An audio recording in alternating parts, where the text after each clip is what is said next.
will be noted. Not district committees. Committee dates for this particular meeting, our next one is November 13th.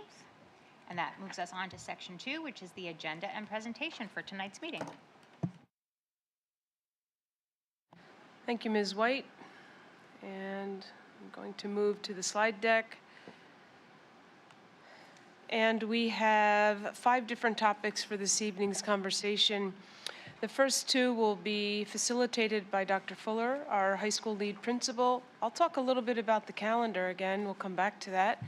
And then I want to provide the committee with an update on the equity plan and some of the things that are happening in our schools this month. And then Dr. Honderhan and Mrs. Franco will talk a little bit about the curriculum review cycle that we are moving forward and what the board can expect by the end of the year in terms of requests for approval. So we'll start with PSATs. Dr. Fuller. All right, good evening, everybody. I'm Zach Fuller. I'm the lead principal at the high school, and currently we do administer the PSAT. We just administered the PSAT on October 8th at the high school. We administer that to 10th and 11th graders, and what we currently do is we create an asynchronous day at the high school where students who are not taking the PSAT stay home and receive asynchronous assignments from their teachers, meaning that their teachers are not in front of them. They are not synchronous with the rest of the class. They receive work to do while they're at home, and they can do that work at any time they want, not at a prescribed time during the day. And so some of our 10th graders and some of our 11th graders stay home. They opt not to take the PSAT. And all of our 9th graders and all of our 12th graders stay home, and they all get asynchronous assignments on that day. They register for the PSAT through our counseling department, and they pay $20. And that is the gateway for juniors to earn National Merit Scholarship consideration. All of the students that were here on Monday night and were honored because they took the PSAT in 11th grade, and they scored among the top students in the country. The other thing that the PSAT can give us is a calculation of what the College Board calls AP potential. And so it's one data point. You can select your data point, but the PSAT is a pretty reliable one. And what it will do is it will look at all of the students who scored the way you did on the PSAT and also took all of the AP classes, and it can make a recommendation or at least a prediction about how you might do in an AP course based on your score just by looking at the aggregate data. And so that has been valuable for me in the past in other places that I've been to use the AP potential report, because if we cast a wide enough net, we can identify students maybe who never thought that they would be able to encounter the rigor of an AP course, and we can show them their results on AP potential, and then we can maybe open doors for them. And so that's happened for us before in other settings that I've been in. So I was asked to think about what it might look like in order to administer the PSAT to everyone, and what the cost might be, and what the pros and cons of that situation might be. And so that's what this slide is about. We could make a change to maintain that fall asynchronous day for the PSAT administered here at the high school. If we don't administer it here at the high school, students can still take it. They have to go off-site and sometimes on a weekend to take the PSAT, so it's efficient for us to administer it at the high school for our students. We cast a wide net that way. It's available. I'd like to make it available and paid for 10th graders who want to take it. It's not an expensive proposition. Like I said, the cost of the test itself is $18, and then there's like administrative fees of a couple bucks. So it's not a lot of money to buy your ticket to the PSAT. I'd like to make it available to 10th graders who want to take it, and then juniors can take it at their own cost. The reason I'm advocating for 10th graders to take it is that it creates that AP potential report for us in time for us to use it. And so I think like we've had a lot of discussion around, do we want to pay for AP tests? Do we want to pay for one? Do we want to pay for all? Do we not want to pay for any? If we pay for AP tests, do we have to pay for other competency exams like certifications for tech school and things like that. I think what this does is at a low cost, it allows us to open doors for kids. It allows us to show students how they might perform in the future in on an AP test, and give them a sense of possibility about taking such rigorous work. And so I think if we're looking to have more students take AP, to have more students encounter rigor, that might be the way to do it. So if we allow all students to be included in that AP potential report, then we can give that information back to all students and their families. And then we can create a system to communicate that. In the past, I've done that with a mail merge, right? So that I just simply take the spreadsheet, I take the classes it recommends you for, insert name, insert classes recommended for, hey, we really want to encourage you to take this. This letter is your ticket rather than a prerequisite, or maybe alongside a prerequisite, to the course, right? You can take this AP potential letter to your counselor and say, I have met the prerequisite because this data suggests that I will be successful in the class. The National Merit Scholarship Qualifying Test would remain optional and open, but maybe with less anxiety. We had 5 commended students and 2 semifinalists here. I think we can do even better than that if we can get more of our juniors to take the test. I think if we offer it for free to our 10th graders, we may reduce anxiety around that test or give them a sense of wanting to take it again. I recognize that 360 times 20 is not 8,000, but it's up there like that because I think I'd like to make that a maximum. That would be the maximum amount that this could cost us. If the cost increases from the College Board, if we get an influx of students, et cetera, that would give us, that would be a cap on the amount that this would cost. That's the absolute maximum, in my view, that it would cost us to do this, which is way, way less than paying for every AP test for every kid, or even one AP test for every kid. So it's a starting point for conversation, and I thought that I would present it to you here tonight. Dr. Fuller? Yes. One quick question, maybe I missed it. Do you have any thinking around if we are going to pay for all the 10th graders to take it about, is it still voluntary or is it going to change over to a mandatory? I wouldn't force every 10th grader to take the PSAT. Understood. I wouldn't, I think it still remains optional in that regard, but I might try to do an opt-out rather than an opt-in to the PSAT, right? Like, we are going to register. If you don't want to be registered, please let us know by. That's probably a nice way to do that. Yeah. Are you able to, and I don't know if you dug that deep into it yet with the numbers, of the 10th grade cohort that took the test last week, do you know what percentage of them already are taking AP tests, or AP courses? I don't know that for a fact for you. So, and that, I guess that was sort of what I was thinking about in terms of the 10th grade grouping.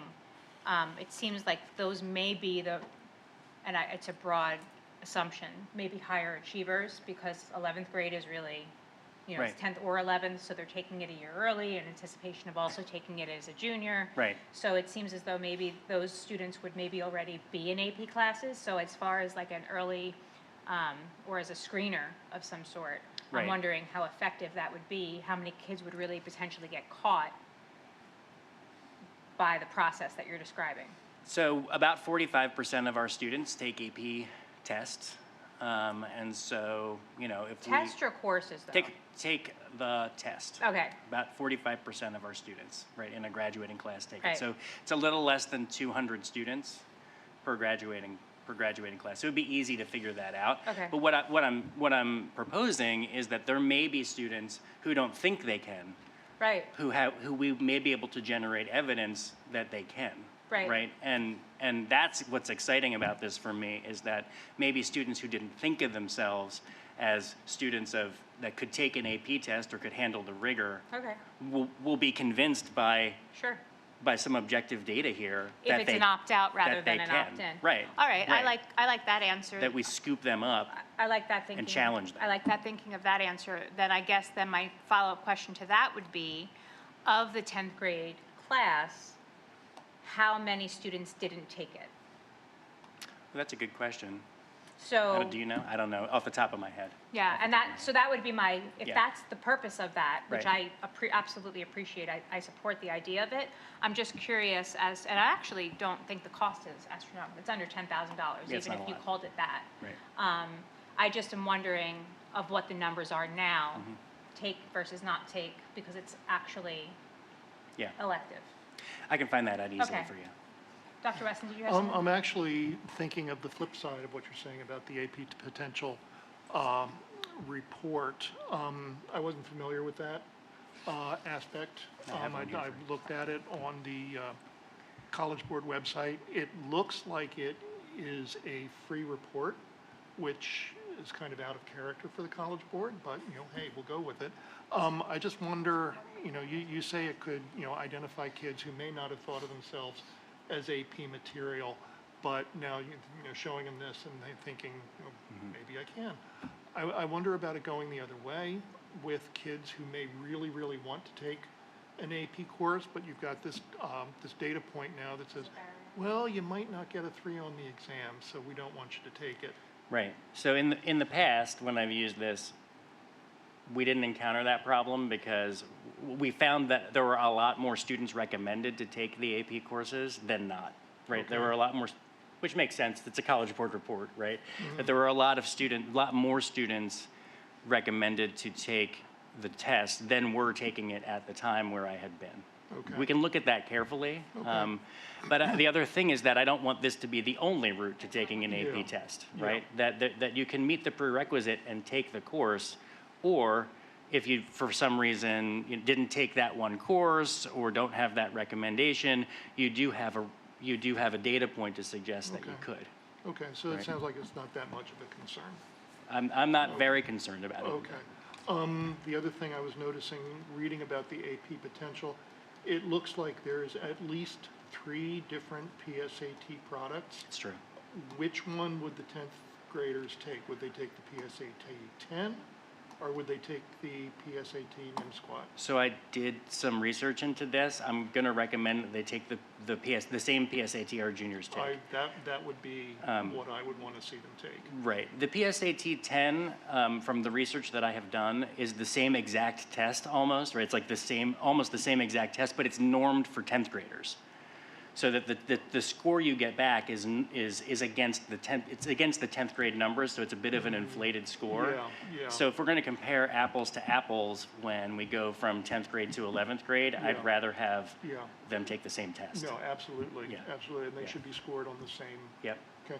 If they do well in 10th grade, can they use that as a national merit qualifier? Or They does it cannot. have to be in 11th grade? Only juniors. Okay, very good. Yep. As far as it goes, I really like this proposal. I like the idea of opening it up for 10th graders because, they call it an aptitude test. I don't agree that it's an aptitude test. It is definitely something that practice will improve your performance on. So, give it to them in 10th grade, and then they've had at least one under their belt for the next year when it counts. Thank you.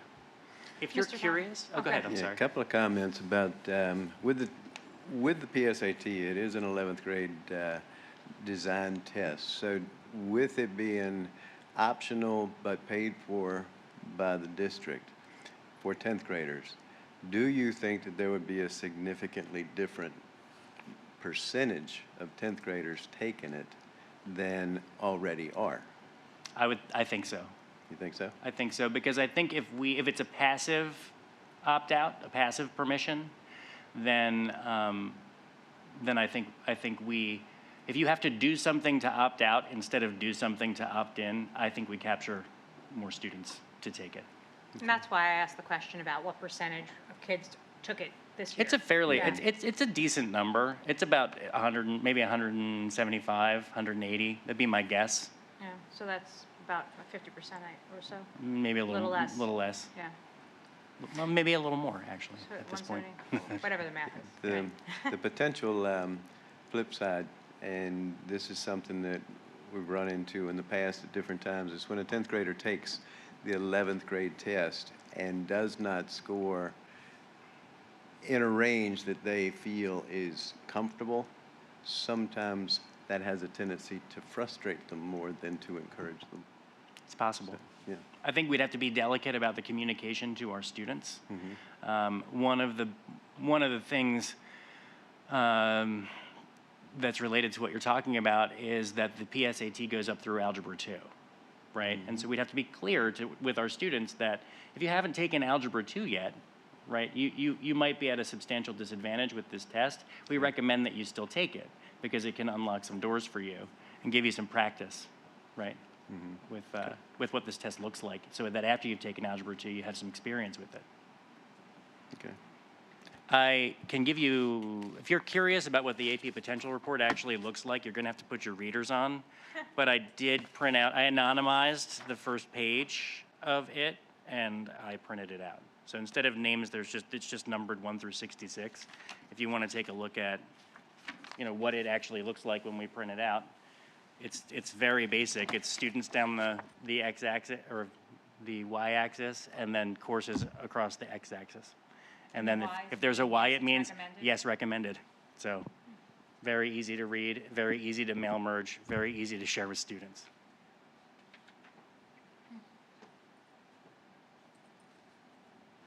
That's great, Dr. Fuller. Thank you. Thank you. Are we okay then as a committee to move this forward? And this would be applicable for the 26th year? Yeah, October 26th. Right. Yes? Yes. Absolutely. I guess I should ask any dissent. All right, that sounds great. So that'll appear in, we're in October, in November. Yeah. Wonderful, thank you. And then this, I think, is more of an informational item. I don't know that I'm actually asking for any approval for this, but this is just a point of information for this group. So the school profile is a document that goes along with the student's transcript. In the past, when transcripts were on paper, it was included in the envelope that we would send to a college with the transcript to build some context around how to read that transcript. And so it had things like our grading scale and the courses, like the courses that we offer at the honors and AP level, and some other information. Our counselors went to the College Board Summer Institute this summer and went to a workshop specifically related to our school profile, the school profile. And what they learned a few things. They learned that our profile was well out of date in terms of what it actually had in it, right, what it was communicating. And it wasn't particularly easy to read. The whole thing was sort of narrative and in paragraph form. And what they also learned is that colleges use it, right? They were talking to college admissions officers who use the school profile in order to gauge how a student's transcript might compare to another student's transcript and how to read it, right? For example, if I go to a school that limits the number of honors and AP courses that I am allowed to take, then I won't have as many AP or honors courses as Dr. Hannerhand, who went to a school that doesn't limit that, right? And so they need this document to interpret the transcript. And when they can't find information that they need, they don't make phone calls. They move on to the next application, is what we were told. Our counselors were provided with examples of what a school profile could and should look like, good examples from real schools, and they brought that back. And Ms. Conlon, our counseling department chair, asked me if it would be okay if we revised our school profile. I said that absolutely it would be, after looking at it for the first time and seeing it compared to these other documents. And so Michaela Kolinkevich, who's here with us tonight, and Amanda really did the heavy lift on this document. And Michaela actually made it look beautiful. So I have a copy of the document for you that I can pass your way if you're interested in looking at it. So there are some things on here that need to be on here, and some other information that we decided to include. I'll keep one for myself. but it just gives you a sense of how to read our transcript. What information do we need? So you can see there on the left-hand side is what the document used to look like.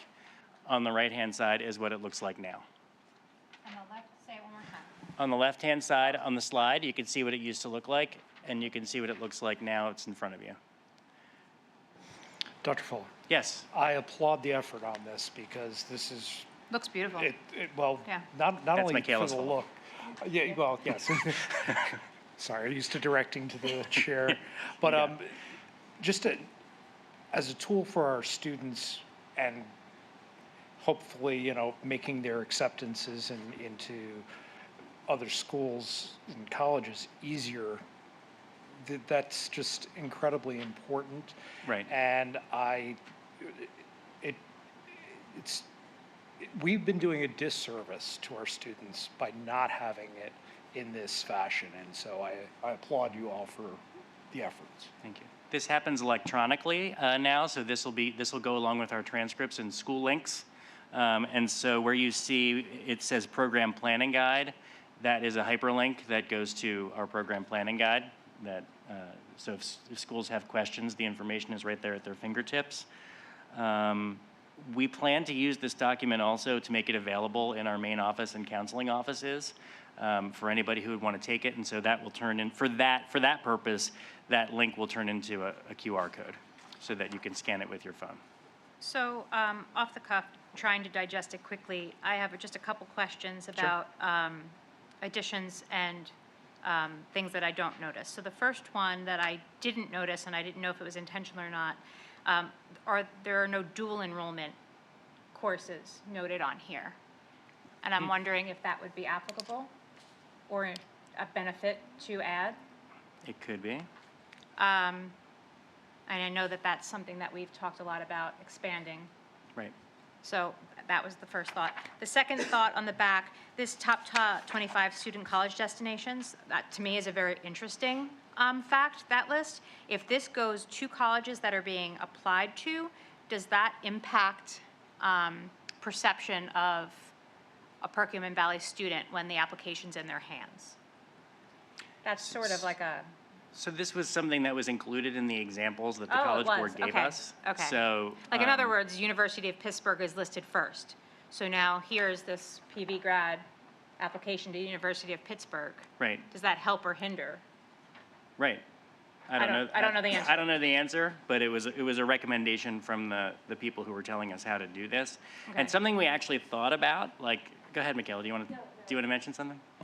I was just going to say, I think that if a student's applying to the University of Pittsburgh or Villanova or any on these lists, they're seeing that one of our top 25 students from the previous year went there. So I would see that as a benefit. Okay, Like, this is a school that students that do well here go to. okay. As long as they're doing well, they're there. Okay. Okay. So that was my off-the-cuff thought. And then the high school athletics and clubs, and I understand that this is a snapshot. And I see that the PIAA is listed with varsity sports, et cetera. Is there any benefit to parsing out some of the high school clubs that are maybe more specialized, for example, in music and arts, to help in a student's case to go to a more specialized school for that subject matter? Yeah, it could. I mean, maybe we could put some, like, our most popular or most specialized. We could find a metric for that. DCI or, some sort of the different graded national level, similar to PIAA. Right. I guess, equivalent. Okay. But those are my initial takeaways just from a quick once-over. But this is fantastic. This is great for the data report, actually. Anyone else? Anyone else? I applaud the effort because the one that used to be there has been there for many, many years. So thank you. And am I correct in that the target for this is the admissions officer when making a decision? Yes, Yeah, so it's just, to what do I contextualize the need, transcript. what do I need to know about this school so I can correlate this to what the student's telling me? Right. Very good. And read the transcript accurately. Understood. see it for Yeah. what it is. That would be the data on Yeah, the front. then. right. Yep.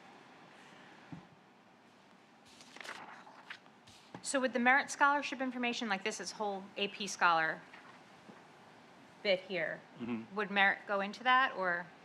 We saw some with our neighboring schools are divided in what they include. Okay. I see that as a Positive and a possible negative. negative Yeah, okay. at this point, because I think, like I said, I think if we cast a wider net, we may get more Right, commended but if our number students. seems low relative to, Then Yeah. I'm not sure what that says about us, so I decided Sure. to leave it off. and that's a fair point. It's great. Anyone else? Thank you for all the work associated with it. Really is very easy to read and very clear. Thanks for being here. I appreciate it. We made one adjustment that's not on this one, is that we put our phone number on it. Oh. We figured if they wanted to call us, that'd be good, right next to the website, so. Very good. I love that. Thanks. Okay, thank you. All right, so let's transition and talk a little bit more. You're good, yeah, thank you. And let's talk a little bit more about the ideas around the 26-27 calendar. So in addition to draft one, which was introduced to the board at the work session as part of the superintendent's report,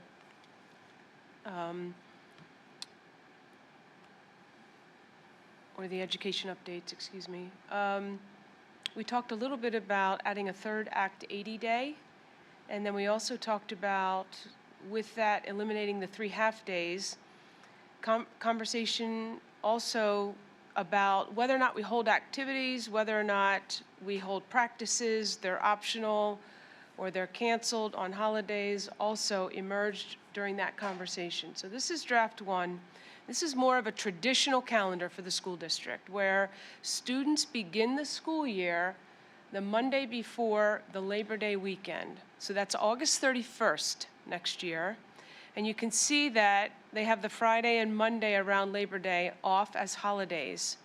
That takes us, because this is what most people seem to be concerned about, when will the year end? That takes us, with 3 built-in inclement weather days, to June 15th as the last student day, presuming we would use those 3 days. If we don't, we back it up 3 days and we come into the week prior. Also, with the addition of the third Act 80 day, principals have talked about not only offering professional learning on that day, but also an opportunity to meet with parents during a spring parent-teacher conference. So, some additional ideas and ways to capitalize on the time. I also wanted to clarify, Act 80 is legislation that relieves school districts in Pennsylvania of meeting the 180-day requirement. In December of '23, that law, or at least the law around having to attend 180 days, changed.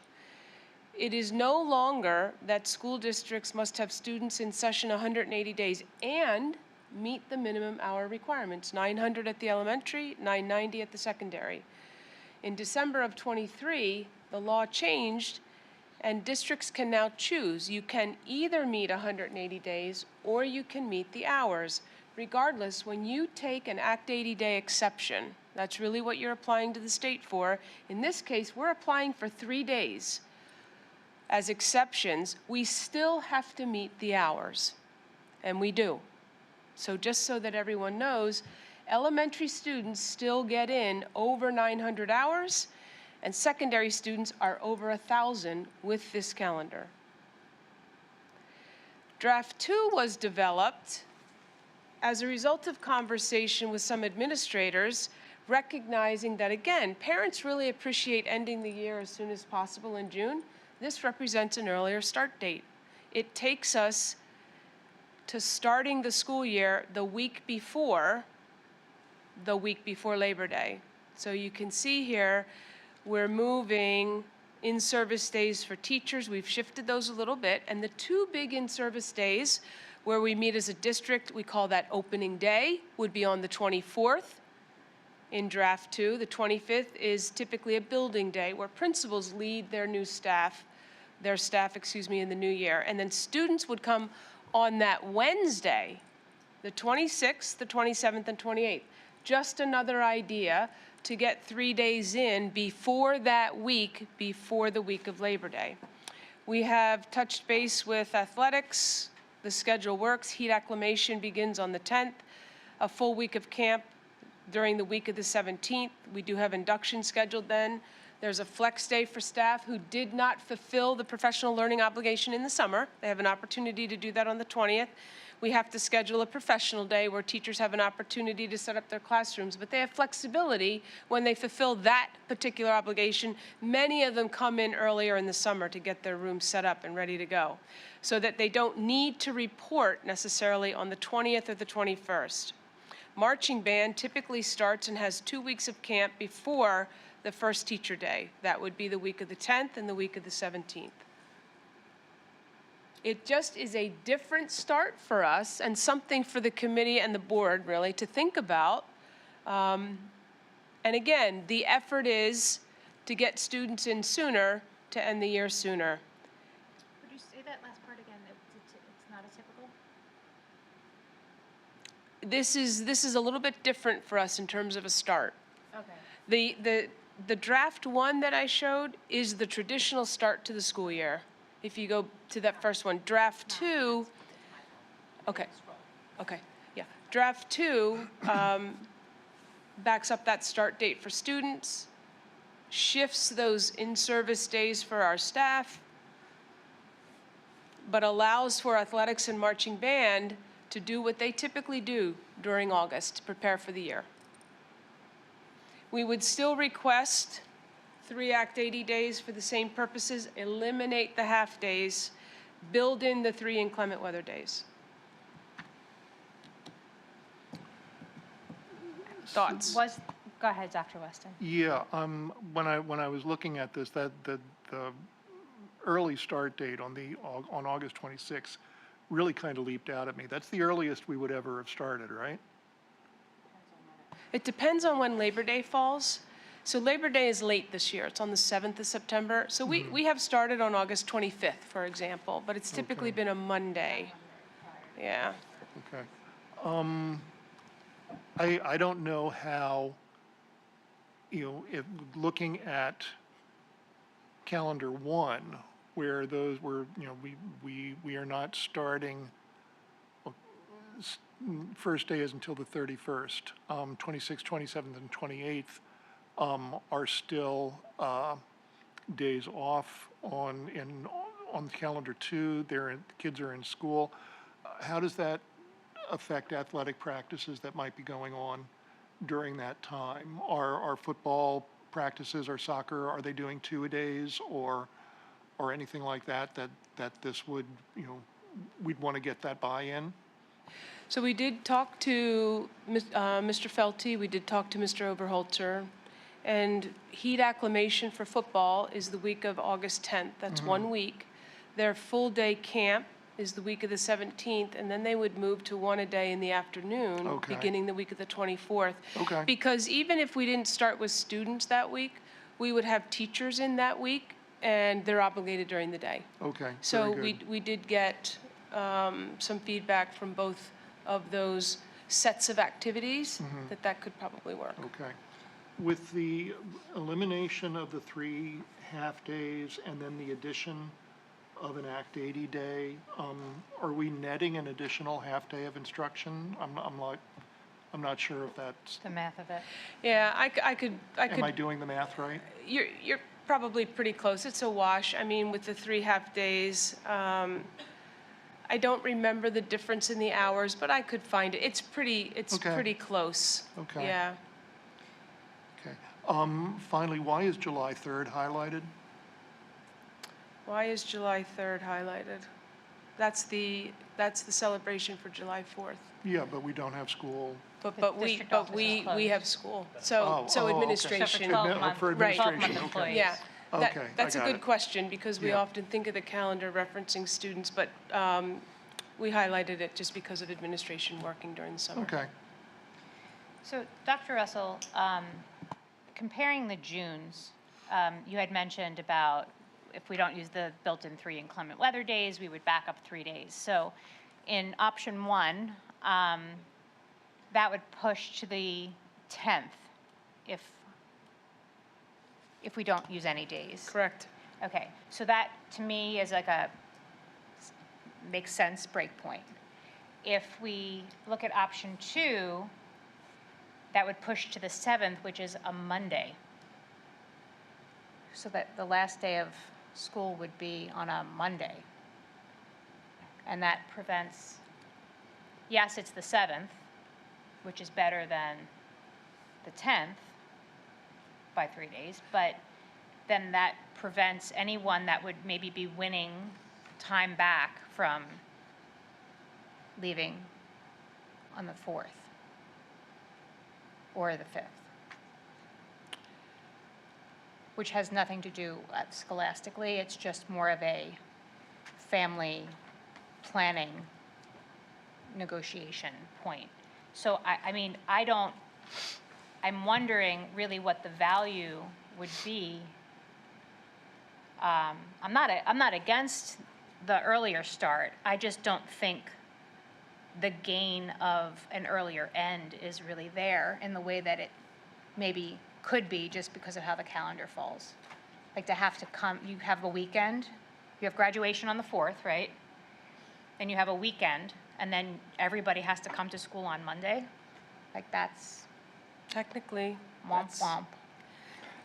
I was kind of looking at that in a similar way. Yeah, but that to end you're on right. Thursday, you're like, oh yeah, now I don't have Well, school on Friday. Can we, I guess, review one part of this calendar that we haven't talked about? And the answer to this may just be because this is how we always did it. Which is not I- always a good answer. Yeah, not always. My wife asks me this every year, so I might as well bring this up and get some brownie points at home. The week of Thanksgiving, we take students are not here for that entire week. And my wife's point has always been she thinks that's kind of not the best solution to childcare issues.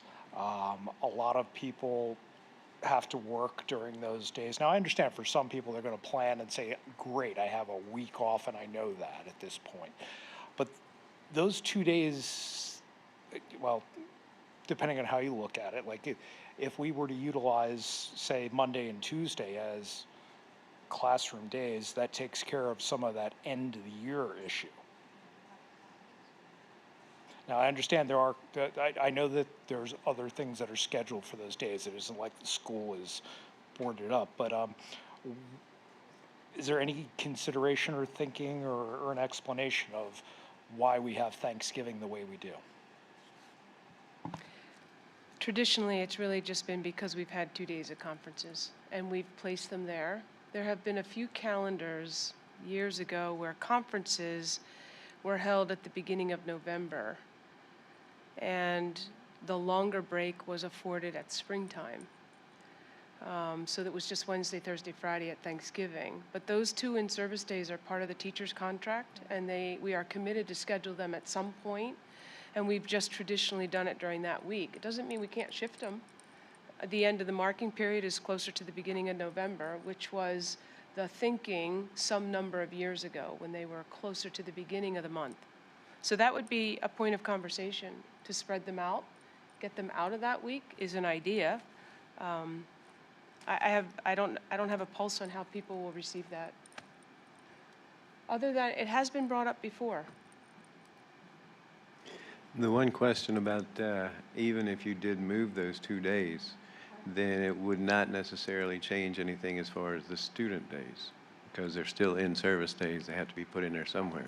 Right. So the only way to avoid what we were talking about with Monday being the last day would be if we gave back a day to the students somewhere earlier in the year. Right. So that it would end up on Friday instead of on the Monday. Right. Oh, give back. Yeah, so, well, You'd have to give back. Mm-hmm. 3. You'd have to. You'd Yeah, have we- to we- give back the equivalent of the inclement Yeah. weather days. That could I- be 1, 2, or 3. right, I mean, I could get us to a Tuesday end date or a Wednesday end date. We could call 2 snow days or something, we could have bad weather, or The other idea, and this has been suggested, is to move the flex day number 1, which is August 20th, into the calendar. It's a tough day of the year to offer professional learning for teachers. They're focused on getting ready for students. However, that's also just been placed there at the beginning of the year so that they can meet a requirement. But that doesn't help us. It takes us to the last day of the year in the event we don't use inclement weather days to a Tuesday instead of a Monday.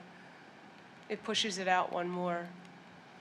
So, I mean, food for thought, you know. Yeah, and Don, absolutely, I understand what you're saying about you're just swapping it around, it doesn't move the end date. I'm curious, and man, I hope I don't upset people with this one. We always have we have the 4-day weekend around Labor Day. I'm looking at calendar 2 right now, and September the 4th is the Friday. That day is off. And we really do front load a lot of time off for our students at the beginning of the year. If we were to eliminate September the 4th and have that be a student day, now, like I said, it might be upsetting some people here, that would also give a full week of instruction for the week of August 31st then through September the 4th. And could there be a benefit to, instead of waiting, 3 weeks until we have our first full week of school? Perhaps having it that second week, maybe that might be advantageous. so that doesn't really impact the end of the school year. You're just Well, talking about. actually, it would if But just by a day. Just by a day. that's by though. a day, and that moves your Monday. That would take us to to, the to previous week. eliminate the day off Yes, altogether. I got it. correct. I understand. And now if you're I thought you meant not moving using it the to another snow days, location. you're not coming in Right. on a Monday for your last day of school. These draft 2, if we did that, I mean, those would be some major changes for our staff, our students, and our community. And I think we can look at it both ways. A 4-day week followed by a 4-day week, in this case in draft 2, a 3-day week followed by a 4-day week and a 4-day week weans kids back into the routines of things. It can also be challenging for our youngest learners because they only go 3 days, then they're off for the weekend, then they've got to reacclimate to school. And for some of our students, that's challenging, that's hard. However, at the same time, for some of our students who are getting back into the routine, there is an advantage to that kind of start. So, lots to think about. I mean, I'm sort of still a fan of option 1. 4 days, the full week.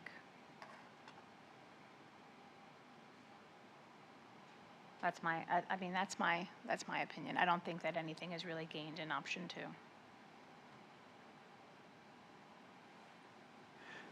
One thing, just as sort of as an aside, and it doesn't necessarily apply to everyone, I don't think. However, with option 1, given the fact if we had snow days, you're looking at basically 2.5 weeks until the 4th of July, according to the end of the date. Now, if we used all 3. Now, 4th of July always tends to indicate to me that summer's almost over. So and you're starting to gear back up again. I like option 2 just because it does get us out earlier. And I think starting a little bit earlier is not such a major ordeal because people are here anyway. I mean, everybody is out there practicing somewhere. So I like the idea of starting a little bit earlier and then finishing earlier. What do you think about the idea of pulling away that Friday before Labor Day? To end not on a Monday. That, I mean, well, again, for me, it doesn't make a real big difference because I don't usually have something planned during that weekend, except on the Labor Day on that Monday or the Sunday. So it wouldn't, I mean, it would have to be according to whether or not just the students and the parents are willing to do that. Yeah. More so than, I mean, for me, it wouldn't matter. And But I guess, for them, it right. might. And I guess to the point that you made, Mr. Liggett, it would be, is the sacrifice of the 4th worth it to not have school on the Monday? Yeah, I mean, That to me is, you're that's right. the answer, right? It's exactly correct. I think for me, I would prefer to go to school on that Friday and gain the weekend at the end of the year. Yeah. But that's, that's just me. I would agree with that, if that's the choice. Really? You would agree with going to school on the Friday of Labor Day weekend? To not have to go back to school on Monday, yes. Yeah. Yeah, especially The when you one think day about back on most Monday national is like holidays. really it's makes no one- sense to me. If that, like I said, if that's the case, then I say go to option one, is kind of how I feel about it. The only thing I'll suggest with the long Labor Day weekend, the Friday and Monday, is it was almost a concession when we moved the start of the school year to prior to Labor Day. Give them that. Yep, to give families a long weekend before, we really dive into it. I mean, we could always do strength. what they do further north and come back after Labor Day and go to the 24th or 25th of June. That's an option. I mean- I don't know, Mr. Keenan, if you're comfortable. I don't know how you feel about starting Yeah. earlier with younger children. Do you have a thought on that? Does it I- matter? Okay, so you would rather stick with draft one where we start typically, August 31st, as opposed to draft two, August 26th, for example, where high school students are already sort of back engaged in lots of activities, marching band, athletics, but our younger students are not. Would you mind turning your microphone on?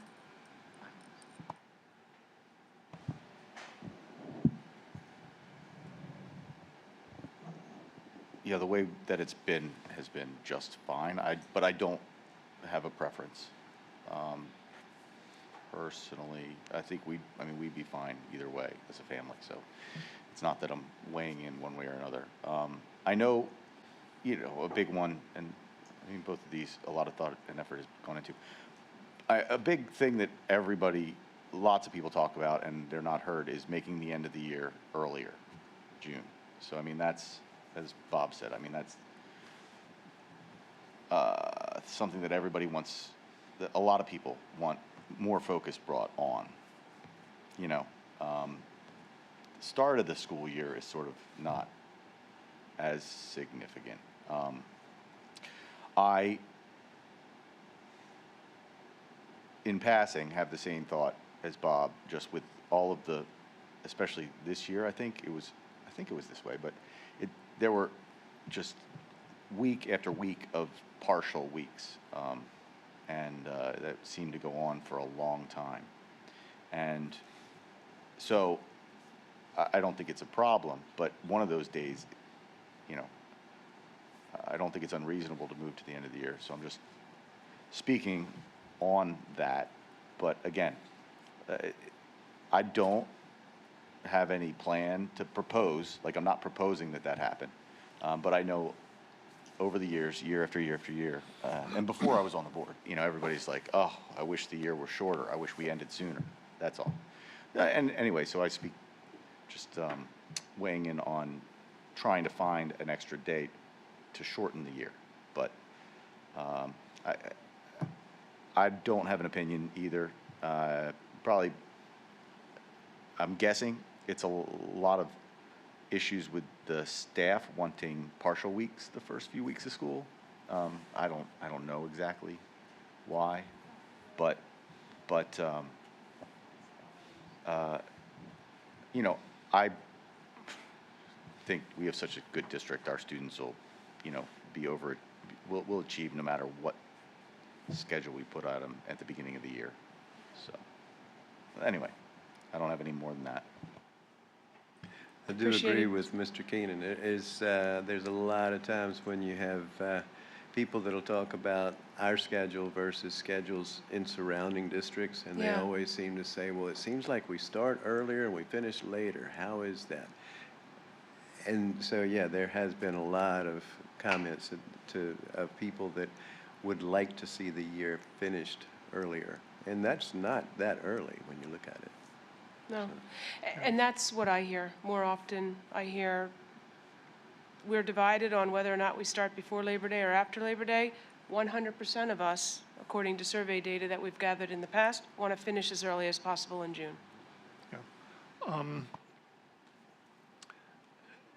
Yeah, there's always, as the year goes on and we accumulate the snow days and the bad weather days, there's always so much angst that's generated around, are we going to have to add days to the year? Are we going to have to go longer? But I think the effort to make the end of the school year as early in June as we can, I think that's going to be worthwhile. I think it's an interesting idea to get rid of the Friday before Labor Day as a holiday. It's something I hadn't really thought about, but if you're starting the year early, on the 26th, then you've got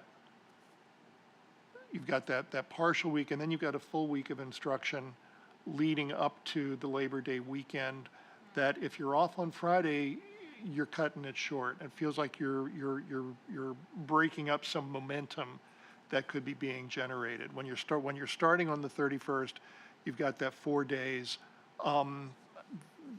Always seemed to me that was just kind of like a settling in period, and you're not really getting started on the real academic work. You don't have any momentum going at that point.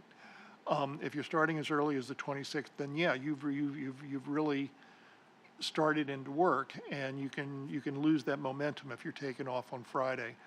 I don't know how many people would mind losing that 4-day weekend. I can't say about that. It makes me wonder if you have any plans to get some community feedback on the different calendar options here. Well, we were starting the conversation here at the board level and the committee. We've administered surveys in the past. It's been some number of years since we've done that. We could certainly consider that. I had not planned to do it, no. Yeah, it just seems like starting this early could be a pretty big change that people might have opinions on. Of course, they can express their opinions when they see it on the Right. board agenda. That's correct, yeah. As far as starting after Labor Day, that was what I always did when I was in school. We started after Labor Day. We ended around the 15th of June. Doesn't seem like that's feasible anymore. If we start after Labor Day now, that takes us almost to the end of June, and I think you'll have a revolution on your hands if you try to do that. I would agree with that. The other thing I wanted to point out, Dr. Weston, because you raised it, we don't have to add days to the calendar until we use 5 FID days beyond the 3 inclement weather days. So we really have 8 days to play with built into the calendar, if you will, before we would have to add days to the calendar. So that helps. Those FID days help too, just for the record. Just staring at the calendar here, both of them. If we go with the way that they are here, the first full 5-day week of school under both calendars isn't until September 14th through the 18th. Right. So that's pretty deep into the schedule by the time we get to a full 5-day week. But with your proposition of taking the Friday, would no it longer- would eliminate that. That's correct. Right. Then the second Be week. week on, week The off. second week of school would be a complete 5-day week.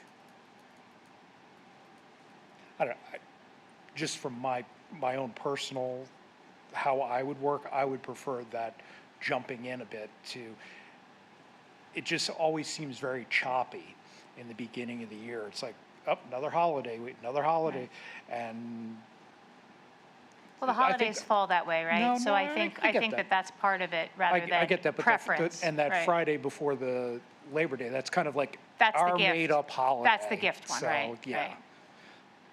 So, Dr. Russell, if you were to send a survey, you would say, Robert Liggett wants to take is that how you would put it? No, but in in seriousness, maybe that may not be a bad idea to do maybe an informal gauge of if we do this, we get that, but I don't know. I also think that it's sort of, every year we talk about the calendar and we're just sort of shuffling days. So the biggest point is that Friday to end earlier. If the end earlier piece of it is really the overwhelming feedback. Yeah, I think that's what's gonna, for me, that's what pushes it over the edge. I'm not trying to eliminate a 4-day weekend. I'm really only teasing you, Did the Bob. public hear that, I I agree hope? with you. Yeah, we can co-sign. So we can both be burned in effigy? We can both be burned. Okay, If great. if that's the reason we're going to go down. Dr. Russell? So what I was going to, I'm wondering if any administrators who are at the table feel as if they'd like to share their thoughts, if they're comfortable doing that. You don't have to. To me, it has the biggest impact on elementary grade levels in terms of getting some momentum. Not to put our elementary principal on the spot, but yeah. Can you repeat? I'm sorry, I was working on an email. And that is a fair point. So, do you feel as though there is a feeling of, from staff, that they would really feel grateful to have more momentum in laying foundational schedules and patterns early on, as opposed to waiting 3 weeks into the school year to have a full week of process? I would really want to survey the staff with that. I know that they like having some of that transitional time To ease in. to ease them into the routines. Certainly for a small population of our students, that is more difficult for them, of that going home and then coming back and transitioning into the school day. So I would really want to pull the staff with that. I know by the second week we're eager to get into our academics. We do want to have that time to build our classroom community, but at some point, too much time of just building community is that unstructured time we need to get into our academics. So I could see them going either way. I was just talking with Seamus about that idea of having the shorter week and then the longer 5-day week and then another shorter week. That might be, something that appeals to staff and families. I could see both maybe sides a compromise. of it. Yeah, and I think I'm thinking specifically of foundational ELA habits in the very, very early grades. To have them have the time to sit down, with that group instruction. And September is also, it's a big data collection time Right. for us as well, where we're looking at that iReady diagnostic assessment, the STAR assessment, our DIBELS. So we also want to make sure that we're giving ourselves enough time to collect that data in a meaningful way.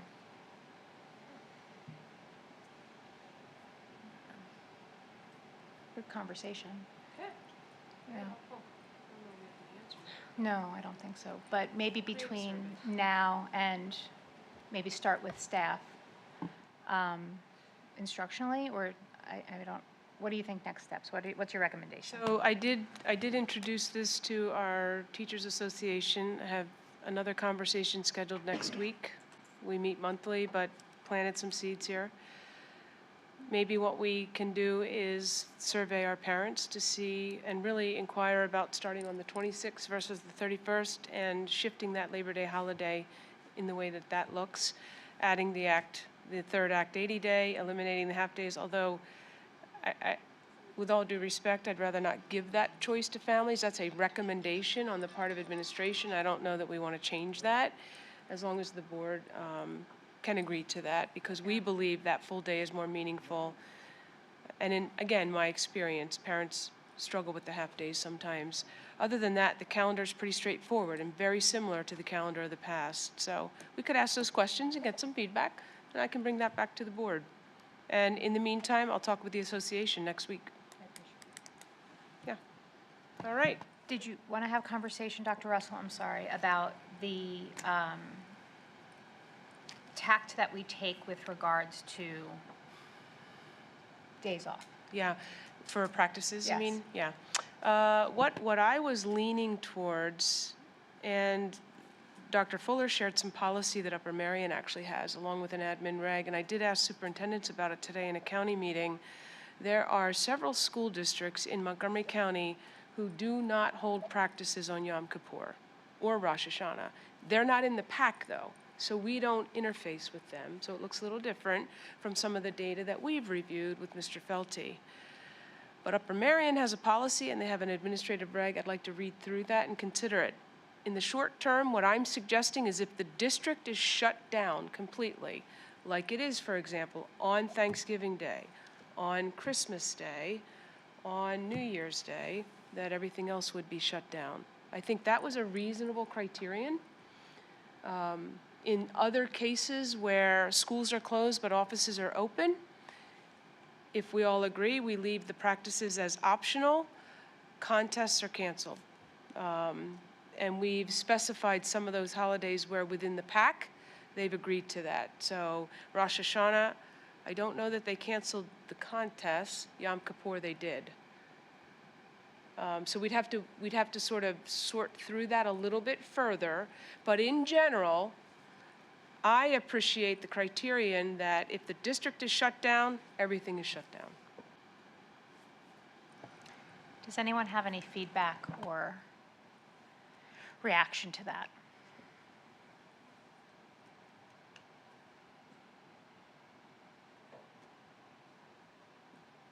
Okay. I'll look at the policy and the admin reg and share some additional thoughts if questions come up with the board. And whether or not we memorialize some of the process or the approach, we'll talk more about that. Okay, I appreciate that. I just felt like we should close the loop in terms of that conversation because of how robust it was earlier this month. And, you know, I felt as though the strategy that we were taking was in line with the way that we have discussed moving forward. So I didn't personally take issue with it, but since there was issue taken, I wanted to make sure that we closed the loop. Obviously, that will shift year to year because the holidays shift year to year. Right, that is correct. And also, I should have noted this, Ms. Widener attempted to note on the calendar with some of the very small fine print, last two statements. One asterisk indicates no activities, sports, or practices to be held. Two asterisks on a date would indicate no games or activities, practices are optional. So we're trying to figure out how we might note which holidays represent those practices that are optional, no games or contests, versus no games, contests, or practices. Okay. So starting to establish a sort of notation so that there aren't questions on the part of anyone moving into the year. I appreciate that. More conversation to happen in November then. Yep. And I appreciate you being proactive and bringing it to us in education this month. Sure. Thank you. All right. If it's okay to transition, I'll go into the next section, which is where we really just want to focus on some of the aspects of educational equity. What are we doing for students to remove barriers and make sure they have the resources, the supports that they need to be successful? And we talked about just having a touch point at each one of the committee meetings connected to the comprehensive plan. So really, instead of working in isolation with both projects or initiatives, educational equity versus the comprehensive plan, we're really looking at them both simultaneously and figuring out how we move forward with considerations from both of those projects, if you will. So this is Bullying Prevention Month. October is National Bullying Prevention Month. And I just wanted to share one of the barriers for some of our students is they don't feel safe or supported or as if they belong in their school community. We have positive school-wide support system frameworks in place in our elementary and middle schools. We are implementing restorative practices, which again are approaches that attempt to support the behaviors on the part of students and reduce the negative interactions or the poor choices on the part of students. We hear about negative interactions or bullying, So it's something that our principals are really in tune with. So I just want to give you a little bit of what some of our schools are doing this month in their efforts to support students feeling safe, supported, and a part of their school community, being more respectful towards one another. So at Skip Back, they have some different activities this week where they wear different colors, they focus on some different themes. There's a variety of posters that students have created and can color and will display in the building. For example, at the bottom left, stand up for what is right, everyone is special and important. You get the idea. There are a variety of these. So at Skip Back, this next week, we'll really focus in on some of the things that we need to do to bring attention to our students to bullying and disrespectful behaviors and turning those around. At West, they make a concerted effort this month as well with morning messages. They talk too, and we've added this to our handbook, about being an upstander and not just a bystander. So sometimes we wonder why students just stand and watch. How do we help them to know what they could do to make a situation better without harming themselves or putting themselves in harm's way? So West is talking about being an upstander and not just a bystander. They're also talking about cyberbullying this month. They're talking about, in some of their character strong lessons, in general, what bullying is. How do they define bullying? What constitutes bullying? And what are some of the things that we can do to stop it when we observe it happening? And on Wednesday, October 22nd, West will be participating in Unity Day. They're all going to wear orange. West is also really trying to call out students each month for their behaviors. They're model students, so they get a certificate and they are recognized for some of the behaviors that they demonstrate that are ones we want others to also emulate. So that's some of the things that West is doing. At East, there's a focus on student culture as well. And again, we come back to those character strong lessons where we talk about behaviors, we talk about social interactions. Mr. DeAndrea and Ms. Harris called out the number of student clubs and the number of participants. We know that when students are involved in extracurricular activities, it tends to increase their chances to realize the learning. They have a check-in and check-out system with students so that they can connect with an adult mentor on a regular basis if that's something that supports them. Mr. DeAndrea also developed a principal student advisory committee with 8th grade with a student leadership team. So he's really trying to empower students to be leaders along with Ms. Harris.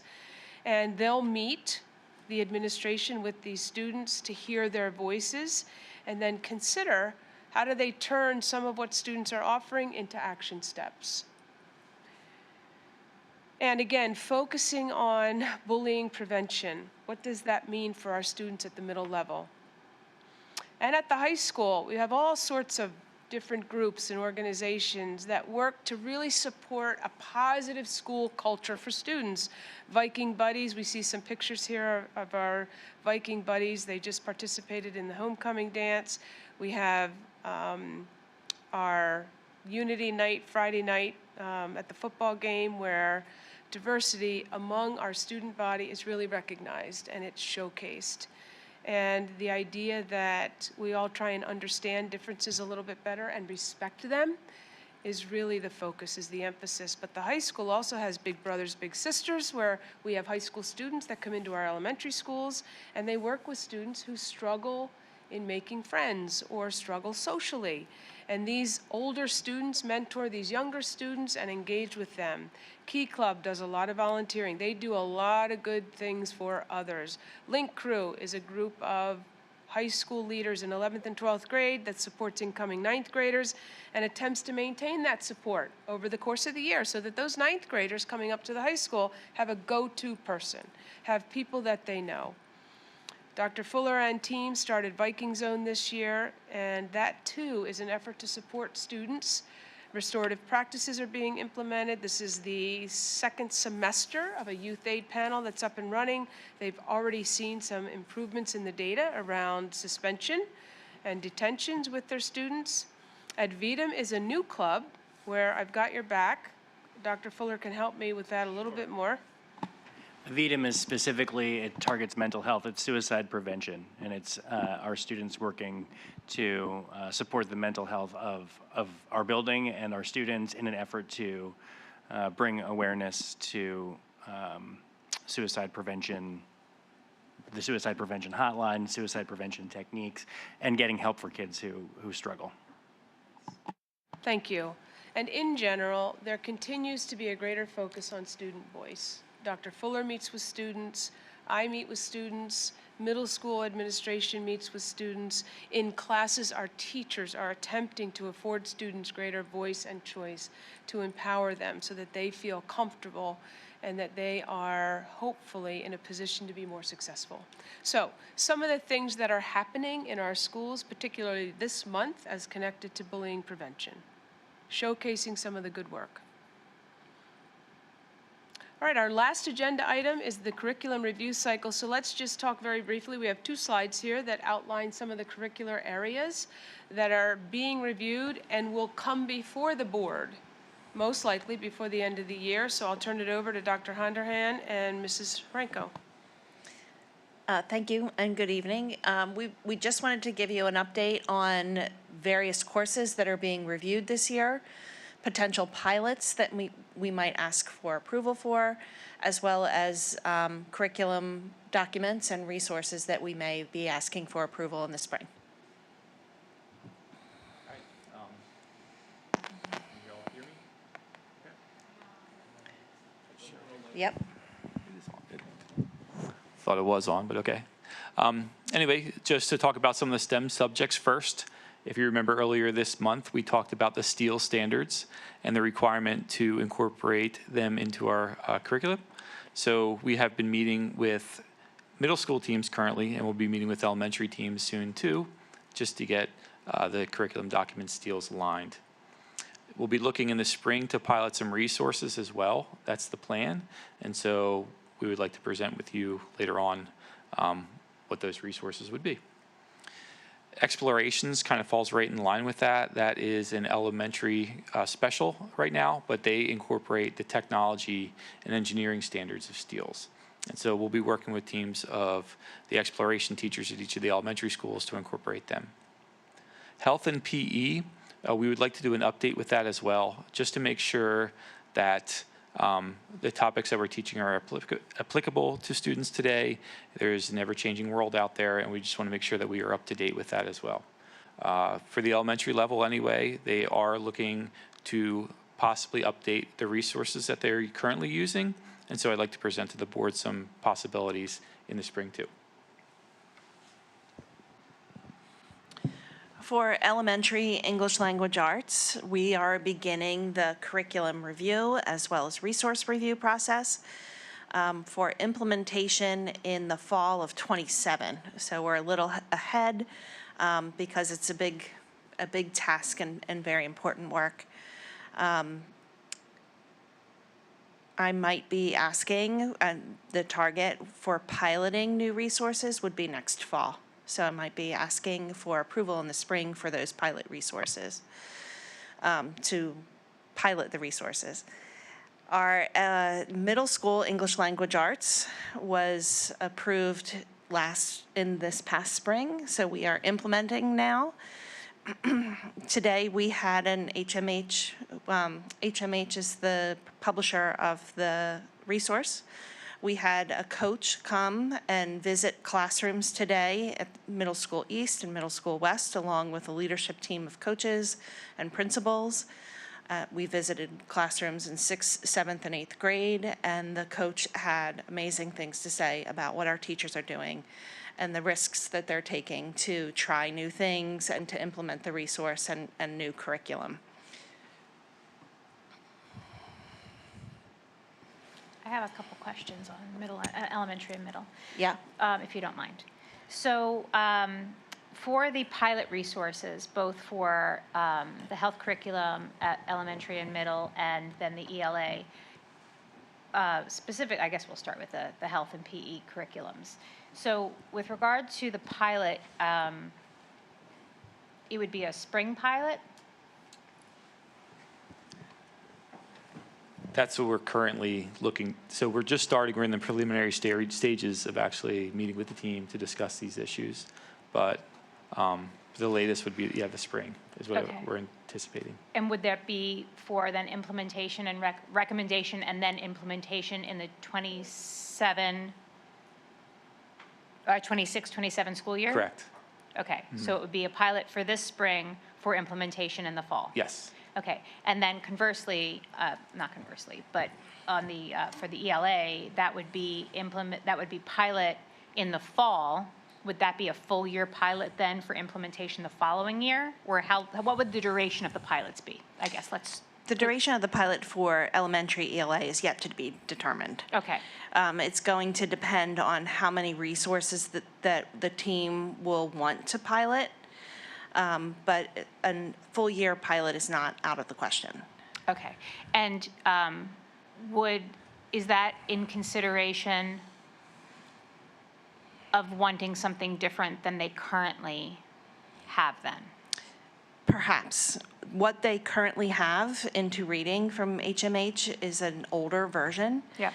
They've since published a new version Okay, that we will also review.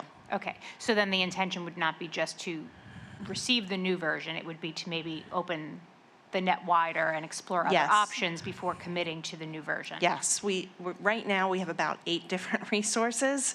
Yeah, but I guess that's what I was getting yeah. at, as to how, because I feel like we keep pivoting to include different, but things do different things, and I appreciate that. Yes. So I just was trying to understand, as we're piloting, how, like I said, the duration, and then when it would actually be implemented. The implementation would be the following year. So that would be fall 27. 27. 27, 28? Yes. Okay. Yes. But then the health portion is for for elementary and middle would be for next school year? Correct, yeah, we would want to look at the curriculum, update that first, to then decide, okay, how would the resource then support the curriculum that we just wrote? So we Okay. would anticipate that beginning, looking for a resource and piloting it in the spring. Okay, because that's a truncated pilot then? Correct. Not necessarily not long enough, but just a different timeline than the ELA perhaps? That's what I'm hearing? Okay. Thank you. All right, as for high school, financial literacy is becoming a requirement for graduation. So next year, we have to determine what is like the graduating class that will start with that. And so Dr. Fuller and I discussed this, and we came to the conclusion that we could set the mark at 10th grade, for instance, so that next year's 10th grade class would be the first class to graduate with this requirement. As part of that, we're looking to then create a half-credit course to meet those requirements. And so we would like to do a curriculum update to meet those new requirements for the new standards. We would still offer a full year course, but it would be under the math department. So I think this conversation, we had a little bit of a conversation about this time last year, if I remember, about financial literacy. And the plan is to have it offered throughout the math department as a full year course, which would be more math heavy. And then also through the business department as a half credit course. Both would meet that graduation requirement, and it would give students flexibility where they could earn that credit through either an elective course or through a math course. So, go ahead, Dr. Fuller. So I got the proposal from the math department today about the type. We last year separated the course numbers for those courses, if you remember, in the program planning guide, so that we knew whether we were taking a business financial literacy course or a math financial literacy course. We have students who their last math credit is financial literacy. And so we're proposing to differentiate those courses further by titling the math course, The Mathematics of Financial Literacy, and the business course simply Financial Literacy. So you'll see that next month when I come here with the proposed changes to the program planning guide. Still reading. I know that part of the conversation that we had previously was whether or not this requirement could be folded into some of the higher level math by way of a unit, and it cannot be. It could not. Because of the fact that it needs to be standalone.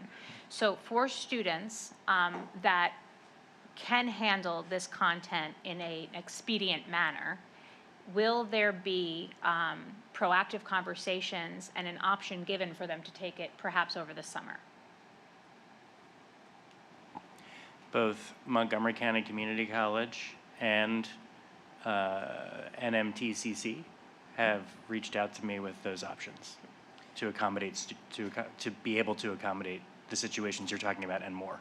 Okay, so that would be helpful, but it would need to be proactive and actually offered in a way that was transparent and open. So I don't know that every student understands that they can take some of these more,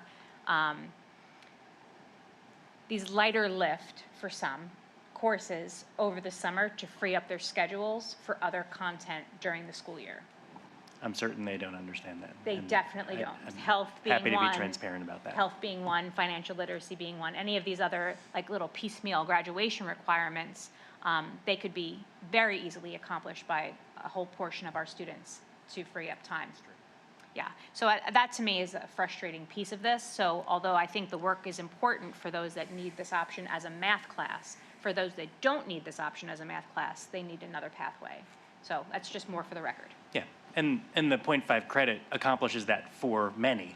Yeah, absolutely, 100%. But yet then that takes up Correct. a spot for them in their schedule. We're very mindful of that as we're building this out. I I have appreciate, some proposals. and about that. counseling is too. Cool, thank you. Yep. Appreciate that. Also, the math department at the high school, we are updating geometry and algebra 2 as well. Last year at the high school level, we updated pre-calculus, and so this is the next step. This work has actually started last year, and it'll be finalized and brought to you at the end of this year. And then for health and PE too. So you may recall as well, last year we incorporated an opt-out test into the swimming requirement for 9th grade. And so just like thinking about that, we would like to look at also other options possibly as to where we could incorporate swimming at maybe an earlier grade level as opposed to where it is currently in 9th grade because of like all the issues that the students brought to the table last school year that they brought up to us, right? There was a lot of concerns with body imaging and things like that. So we're just looking into other possible avenues where it might fit better, either potentially at the elementary level or the middle school level. And so in the primary stages of that, just like reaching out to some other school districts to see how they do it, because it would present some logistical issues with busing if we went that route. And also just like, I just want to make sure all the safety requirements are in line as well. Like things along those lines. But I just want to bring it to your attention. Those conversations are happening. And then just in terms of health, just kind of the same thing as what's going on with the elementary level is just looking at our curriculum and just making sure it's up to date and relevant, and in line with what is happening in society today. So to further dive in there, swimming, dive in, hilarious. I think based on the feedback that I've received from parents, has been very positive. I think it's very well received that there was some choice given to that, and I appreciate that that initiative was finally implemented.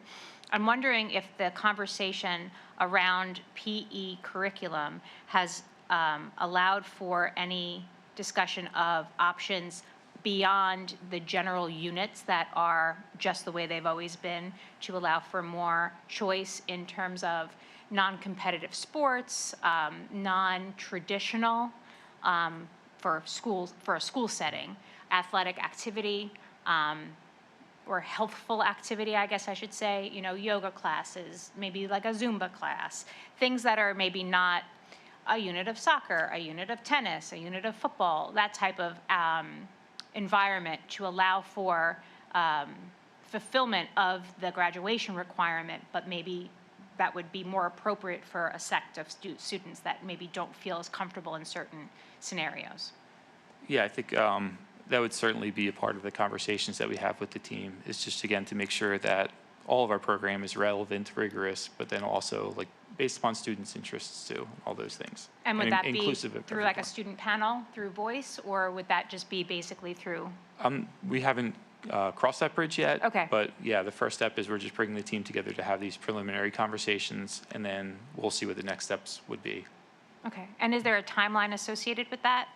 I see that the board approval is June 26th, so it's coming up fast. It is.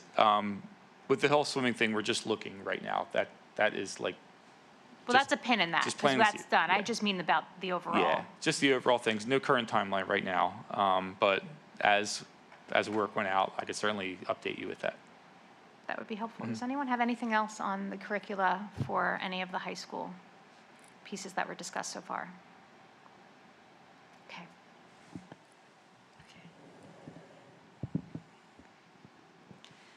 All right, so for the high school courses in the humanities section, we're reviewing English 11 and 12, as well as European history, global studies, and AP US history. These, the teachers of these courses wrote stage 1 curriculum this summer. So now we are moving into reviewing resources and discussing potential pilots for approval soon. The timeline for the pilots is most likely January or February, so you'll likely be hearing from me maybe next month, once we've definitely determined which resources we're interested in piloting.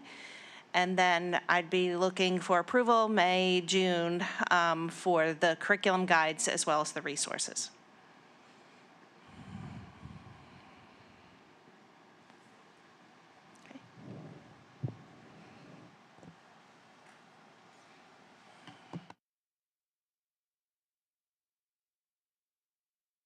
Thank you.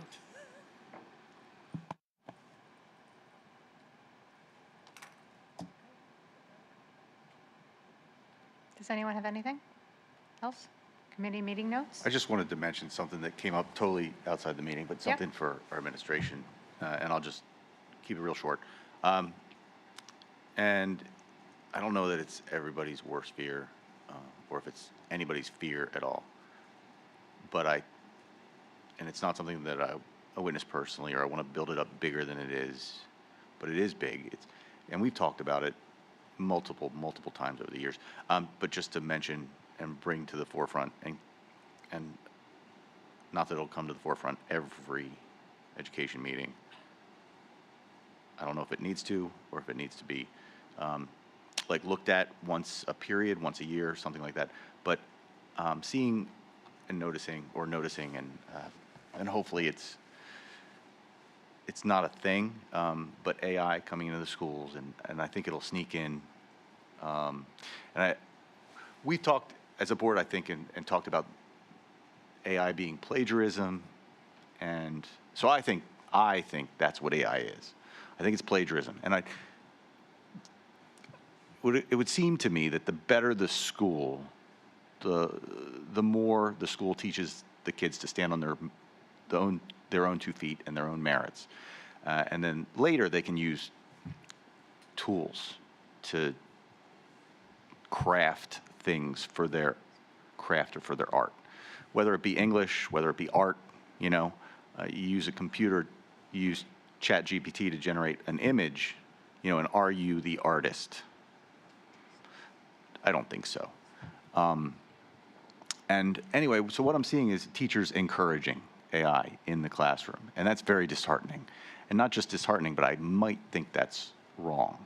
So I'm worried that it's sneaking in, and this, that it'll add to growing complacency. And like, I just imagine some ideas. I mean, there might even be, some pep talks that you can give the teachers to like encourage them not to use AI, and look into or educate them on its destructive power on the young mind, things like that. And that most of the world considers it plagiarism to use AI and to use works that other people created, and not to use your own work. So anyway, just things to think about. I don't think administration is seeing it, and I think it's quiet, and that's also not good. But I literally just had a situation where they instructed my student to not use their own work, and it was unbelievable. So I think it's something that we are going to need to constantly work on in multiple classes, multiple grades, multiple teachers, you know, and to keep our eye out for that. So, because again, it won't damage the best students who read books, you know, fervently every night, and who write their own stuff all the time, and who are doing tons of work and all of their peers' work too, but it'll damage the students who just want to sit back and relax. But anyway, so it's something to watch for, and to also educate the teachers and to talk to them about constantly, because every, you know, AI service and AI manufacturer and AI seller and peddler are trying to get into our schools. Anyway, that's it. Not that you have any questions, I can talk to anybody after the meeting. Not that I want to stay around a long time or anything like that, and it's nothing special. But I think we're on pretty much the same page as far as having, you know, AI do all your schoolwork for you. So what I'm hearing, I'm sorry, Dr. Russell, but just to recap from the perspective, like from the board perspective, what I'm hearing you say is that it's important for the district to take a stance and have guidelines around the use of AI, so that it's implemented with fidelity when it's addressed. Is that what you're trying to get at? That you would like the district to have a position on the use of AI? If it hasn't been clarified, yeah, I think it should be made more clear. The position should be explicit, so it's on what implemented. AI, and I think as part of our discussion, we talked about students being taught to use it in certain circumstances where, I don't know, it might, they need to know how to use it, things like that. But again, for a young kid to be told, no, just use the AI, it's better than yours. It's like, that's not right. That's not quite where we want to be. That to me, that without understanding the full context sounds a little bit more like maybe perception than literal. That would be my. No, there was two paragraphs. There's a paragraph written by the student, a paragraph written by AI. For comparing and Verbatim. contrasting. Submit the AI, it's better than yours. Okay. So, okay. But so, again, so I understand what your caution is, you would like the district to have a position, a clear position to families and to buildings as to how AI should be utilized and implemented in the buildings. Or are you saying you don't want AI? Well, I think, you know, the best school would not have AI in it. I understand that that's your position, but. But I understand that people see a benefit to it and want to use it, and at least in certain circumstances, and I think we talked about too, in an age-appropriate way, when the kids are older and can stand on their 2 feet, can learn about AI. But, you know, then it becomes, I think, tougher to sell, especially to me, that AI should be in middle school. And then, you know, I don't know how much it is in, you know, 5th grade, 4th grade, 3rd grade. So much. I mean, every day, because I can't pay attention. And nobody can pay attention to every class all day. And that's what I'm saying too. The administration can't pay attention to every class all day. Like, I'm not so much blaming them, but it's a slippery slope.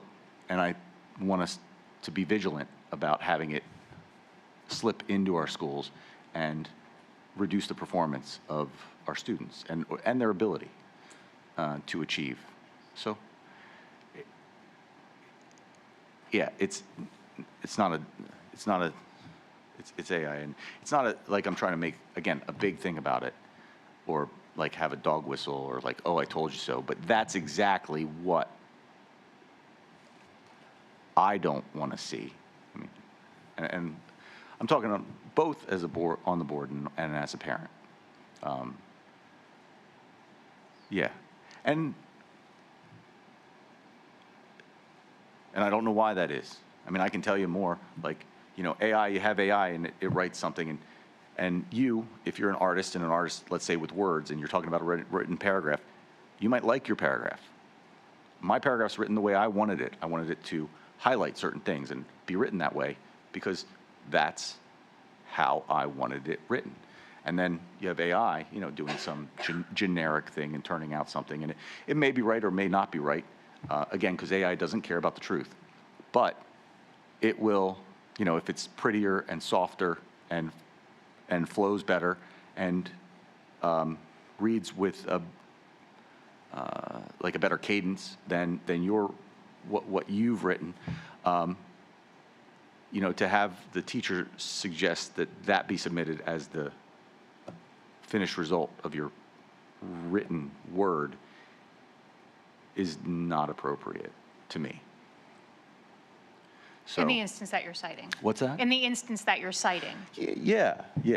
I mean, yeah, and I don't even.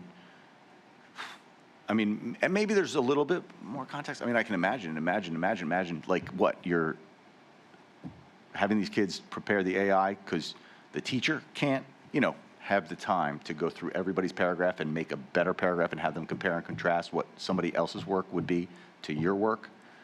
I mean, again, the context, I mean, I think to get a good context that would support the proposition, we have to reach, I mean, at least from where we're at. Maybe there's something that happened that we don't know about Yeah, I that's feel even like simpler context than might that. be important. Yep. Well, I mean, as far as I know, I have the context. Okay. And AI shouldn't be there.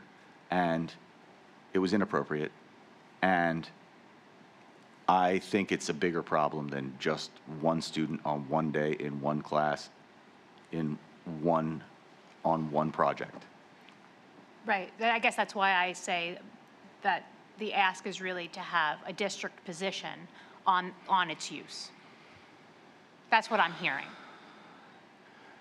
And I'm not trying to boil, I'm just trying to get to Yeah, I think how that would be addressed so yeah, would be a so district position. in a broader, right, on a broader picture, what I am asking the district for just is, that they have a position that they look to put in place some policies, again, to protect the students from the AI, and to keep the teachers on the straight and narrow from sliding down a path where they use So that there AI are guidelines. too much. Right. Where they only rely on AI and they lose what teaching's all about too. So I'm worried about it. And I'm not, like, I really am. I'm not just, I'm No, I hear that. not And just so that's why a I wanted ma- to just, so we could understand from the board's perspective what the feeling is, and then that way administration can respond. Barb, I just wanted to just get to the core of what the ask was, if you have a response. I think what I would offer, Mr. Keenan, is one, maybe a conversation with the building principal or the teacher of the student you're referring to. If you want to pursue more the why of that request on the part of a teacher, I would encourage you to contact the teacher. And secondly, we do have a committee that exists in district. And what I'm thinking about is bringing some information forward at next month's meeting, having a touch point on the agenda about where this committee's work is at this point. And that position statement you referenced is something that they have developed. So maybe we can talk more about that and get a better sense of where the board is, particularly because now you're experiencing some things, potentially through your children around the table or yourselves, and we can actually work with those examples as ways to think more clearly about the do's and don'ts, what we encourage, what we discourage, and how we approach this as a resource. So we could come back next month and talk more about it. Sure. And yeah, and I'll certainly try to keep an open mind. I appreciate what you're saying. I appreciate your points, especially with our younger students. I just, and hopefully it was just some sort of, again, misunderstanding combined with something, because it was a little too much, in that instance. And Yeah. again, I might just be talking about one parent's little issue, and that might be most of it.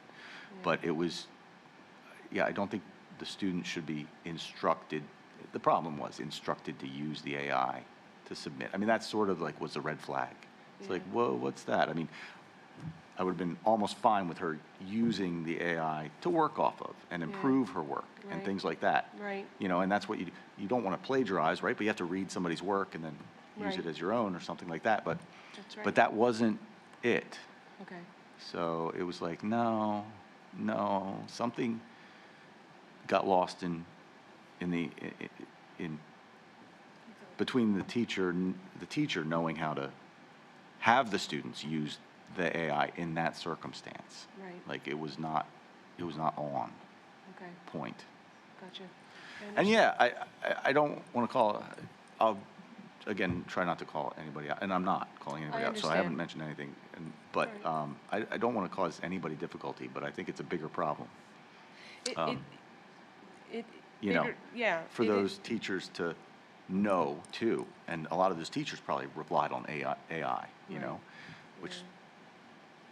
which I have no comprehension of, right? So, and then they don't know how, though. They don't know how to set the boundaries for the next person, you know, or they lose sight of that, you know, really, like, oh, you don't use this as your own. You know, it definitely got lost in this instance, so. Okay. All right. Sorry to waste everybody's, or spend too much time here. It's an important topic. We have a committee. We'll bring it back next month. Thank you. I appreciate that, that note as well, Mr. Keenan. Committee meeting minutes will be posted following the meeting, as long as no one has anything else to add for consideration for either November's board meetings or Education Committee of the Whole. Does anyone have anything? Last ask. Okay, then we will make note of the video disclaimer and we will adjourn. Thank you so much for your time tonight, everyone, and we will see you next month. Thank you.